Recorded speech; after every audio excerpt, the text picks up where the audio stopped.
रोकने की ताकत होती ते रब दी सौं है जमीन ते जम दा निशान भी होता और मैनू कोई गिरफ्तार नहीं कर सकता। ऐ मेरा अल्टीमेटम है जिदा ईमान खौफ खुदा होवे उन्हें दुनिया की कोई ताकत नहीं डरा सकती। मौलवी साहब है कि कह रहे हो मौलवी साहब? शो बदमाश सही पर मुसलमान तो है बदमाश। मेरे मखना के हंस के एक पल इधर तकना के नजरा रस नैना दा तकना चल मखना ओ चल मेरे मखना। शो कुछ भी सही पर वो अल्लाह का कलमा तो पढ़ता है ते अल्लाह का कलमा पढ़ने वाला उहदे घर दी मुखालफत नहीं कर सकता। अदाकार वसीम अब्बास के चचा किफायत हुसैन भट्टी जो कि अदाकार अनैस हुसैन भट्टी के भाई भी थे, उन्होंने पाकिस्तान फिल्म इंडस्ट्री पर लगभग 2 दहाइयों तक राज किया और पाकिस्तान फिल्म इंडस्ट्री के लिए भट्टी प्रोडक्शन के तहत नाकाबिले फरामोश अनगिनत खिदमात सरअंजाम दी। मरहूम चॉकलेटी हीरो वहीद मुराद की मानद किफायत हुसैन कैफी ने भी अपने फिल्मी कैरियर का आगाज बतौर फिल्म प्रोड्यूसर किया, लेकिन उन्होंने भी वहीद मुराद की तरह बाद में बतौर अदाकार पाकिस्तान फिल्म इंडस्ट्री में कदम रखा और बेहद कामयाब रहे। जब 70 की दहाई के वस्त में उर्दू फिल्मों का दौरा था तो उन्होंने बतौर फिल्म प्रोड्यूसर और डायरेक्टर पाकिस्तान फिल्म इंडस्ट्री को एक से बढ़कर एक सुपरहिट फिल्में दी। वो अपनी जिसामत और कद के लिहाज से पंजाबी फिल्मों के हीरो के लिए इंतहाई मौजूद थे, लिहाजा किफायत हुसैन कैफी ने पंजाबी फिल्मों को ही प्रोड्यूस किया और पंजाबी फिल्मों में बतौर हीरो भी एंट्री दी। उर्दू फिल्मों के डायरेक्टर्स के अपोजिट कैफी बतौर डायरेक्टर भी एक दहाई तक पंजाबी फिल्मों पर छाए रहे और उन्होंने ऐसी फिल्में बनाई जो ज्यादातर बॉक्स ऑफिस पर कामयाबी से खिड़की तोड़ बिजनेस करती रहीं।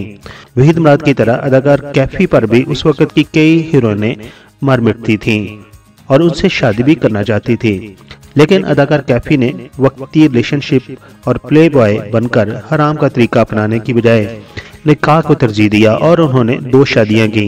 इस वीडियो में आगे जाकर बताएंगे कि उन्होंने 2 शादियां किससे की थीं और उनके कौन से बेटे ऐसे हैं जो मुख्तलिफ निजी टेलीविजन पर अपनी खिदमात बतौर अदाकार अंजाम दे रहे हैं। कराची, लाहौर, पेशावर, फैसलाबाद, कोयटा, एक रास्ता पाकिस्तान और एक रास्ता वर्ल्ड। आप दुनिया में जहाँ कहीं भी हमारा यूट्यूब चैनल देख रहे हैं, अस्सलाम वालेकुम। अस्सलाम वालेकुम। किफायत हुसैन भट्टी 13 मार्च 1945 को पाकिस्तान के शहर गुजरात में पैदा हुए हैं। उनके बड़े भाई अनैस हुसैन भट्टी फिल्मी दुनिया का एक बड़ा नाम थे, जिन्होंने गुलकारी के साथ साथ फिल्मों में भी अदाकारी की और मशहूर टीवी आर्टिस्ट वसीम अब्बास के वो वालिद जबकि अली अब्बास के वो दादा थे।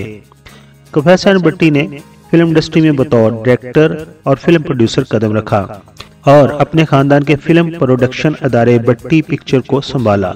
1966 में उन्होंने बतौर डायरेक्टर और प्रोड्यूसर अपनी पहली फिल्म बनाई जिसका नाम उन्होंने रखा मुंह जोर। ये फिल्म ब्लैक एंड व्हाइट थी।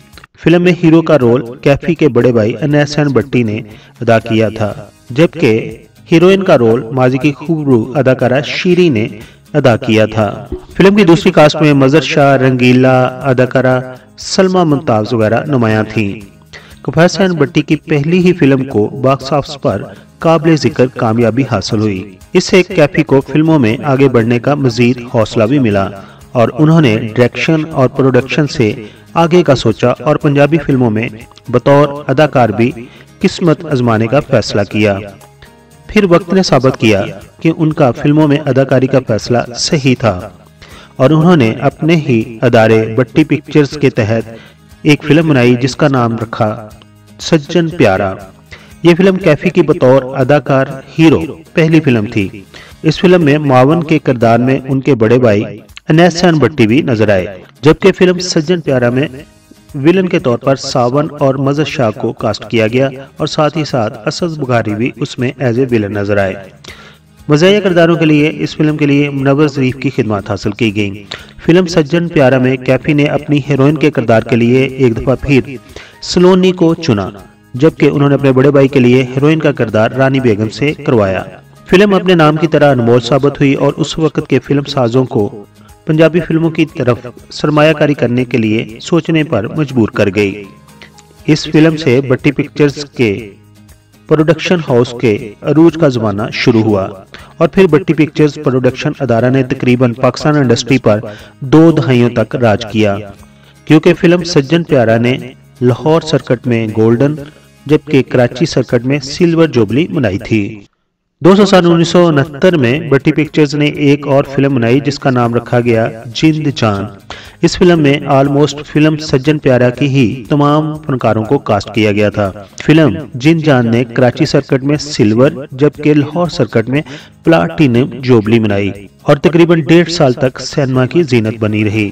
70 की दहाई के शुरू में अदाकार कैफी की फिल्म सजना दूरदयार रिलीज हुई।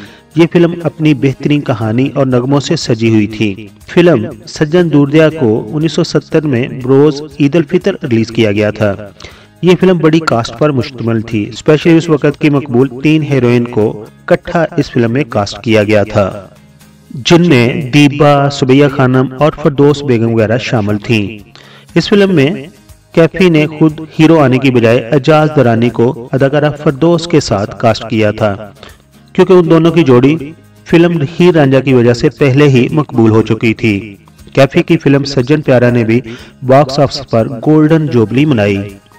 दोस्तों 1972 में कैफी ने एक और सुपरहिट फिल्म अपने चाहने वालों को दी जिसका नाम था जुल्म दा बदला। ये फिल्म भी अपने दौर की सुपरहिट फिल्म साबित हुई और इसी फिल्म का रीमेक जब बनाया गया तो उसका नाम रख दिया गया था मिलेगा जुल्म दा बदला।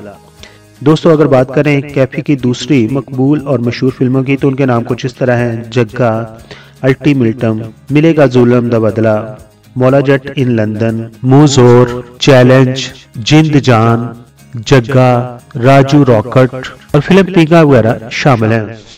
ये बताते चलेंगे कैफी की आखिरी फिल्म जो थी वो मौला जट इन लंदन ही थी।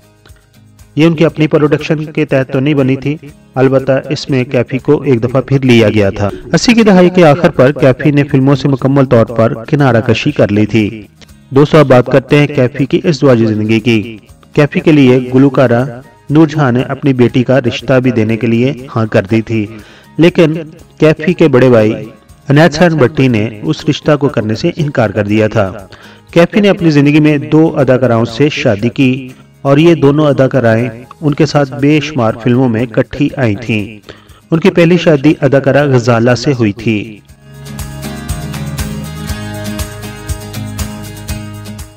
जबकि उनकी दूसरी शादी अदाकारा चकोरी से हुई थी। उनकी दोनों ही शादियां मोहब्बत की थीं।